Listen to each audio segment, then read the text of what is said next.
रामकृष्ण हरी मंडळी, स्नेहलता संदीप या चॅनलमध्ये मी तुम्हा सगळ्यांचं अगदी मनापासून स्वागत करत आहे. तर सगळ्यांना बघून तुमच्या लक्षात आलंच असेल की आता सगळीकडे आषाढी वारीचे वारे वाहत आहेत. त्याचप्रमाणे शाळांमध्ये सुद्धा आषाढी वारीचं नियोजन केलेलं आहे. तर शिवमच्या शाळेत असलेलं आषाढी वारीचं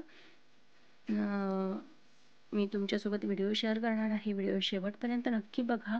व्हिडिओ आवडला तर व्हिडिओला लाईक, शेअर आणि कमेंट करून मला नक्की सांगा तुम्हाला व्हिडिओ कसे वाटत आहेत ते. चला तर मग व्हिडिओला सुरुवात करूया. शाळेतून मस्त सगळ्या अशा मस्त नऊवारी नेसून आलेल्या होत्या मुली आणि मुलं व्हाईट शर्ट, कुर्ता, पॅन्ट, पायजमा वगैरे सगळं वेअर करून आलेले होते. लहान मुलांची पालखी आहे. शिक्षिका 2च आहेत, त्यामुळे नियोजन त्यांच्या याच्याप्रमाणे आहे.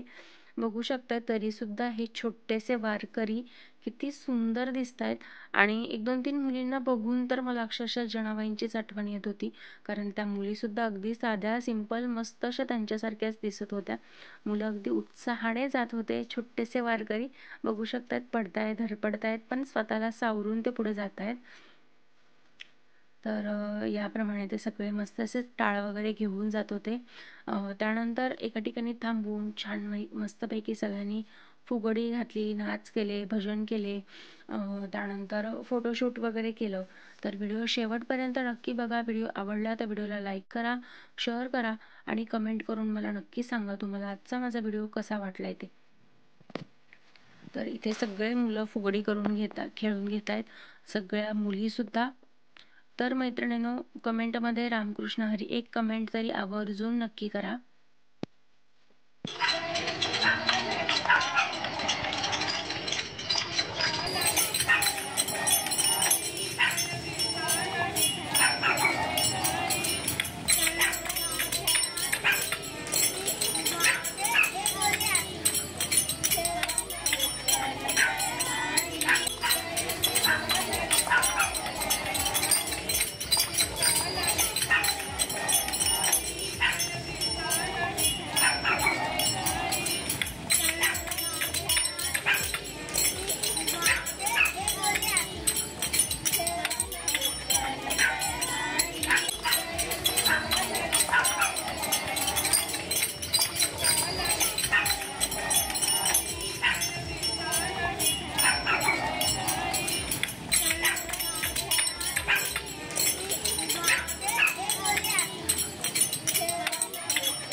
पद्धतीने ताईंनी मस्त सगळ्यांकडनं पालखीचं नियोजन केलं. त्यानंतर मस्त सगळ्यांकडनं भजन करून घेतलं. त्यानंतर सगळ्यांना सुंदर असे टाळ वाजवायला शिकवले. त्यानंतर वारकरी जसे अभंगात तल्लीन होतात त्याप्रमाणे त्यांना त्यांच्याकडनं नाच करून घेतला. सगळ्यांकडनं फुगडी खेळून घेतली. महत्त्वाची म्हणजे मुलं मुली सगळेच मस्त असे फुगडी खेळत होते. त्यानंतर मुलं मुली इतके उत्साही होते ना की खूप आनंद होत होता त्यांना त्या गोष्टीचा. आणि शाळेव्यतिरिक्त मुलांना काहीतरी करायला मिळतंय त्यामुळे यातच त्यांचा आनंद असतो. तर बघू शकताय मस्त असे सगळे छान रमलेत, छान रिंगण घातलाय आणि इथेच आपले पंढरी आणि इथेच आपलं पंढरपूर आपलं होतंय असं वाटतं कधी कधी. आणि हा माझा पांडुरंग उभा, मला पहिल्या क्षणी त्याच्याकडे बघितल्यानंतर तेच वाटले यार किती सुंदर हा कमरेवरती हात ठेवून उभा होता. त्यानंतर मग परत परतीच्या वाटेवरती आपले वारकरी निघाले होते त्यामुळे त्यांना व्यवस्थित शाळेत पोहोचवलं. तर आजचा आपला छोटासा व्हिडिओ कसा वाटला आहे मला हे कमेंट करून नक्की सांगा. व्हिडिओ तुम्हाला आवडत असतील तरी कमेंट करून सांगा. व्हिडिओमध्ये काय बदल हवे ते सुद्धा कमेंट करून सांगा. आणि तुमच्याकडे आषाढी वारीचं काय नियोजन आहे ते सुद्धा नक्की सांगा. चला तर मग चला सगळे शाळेत पोहोचलेले आहेत आणि आता आपण घरी जाणार आहोत. तर चला तर मग भेटू नेक्स्ट व्हिडिओमध्ये नवीन काहीतरी घेऊन. तोपर्यंत स्वस्त राहा, मस्त राहा, स्वतःची काळजी घ्या. चला तर मग भेटूया नवीन व्हिडिओमध्ये. तोपर्यंत बाय बाय. रामकृष्ण हरी.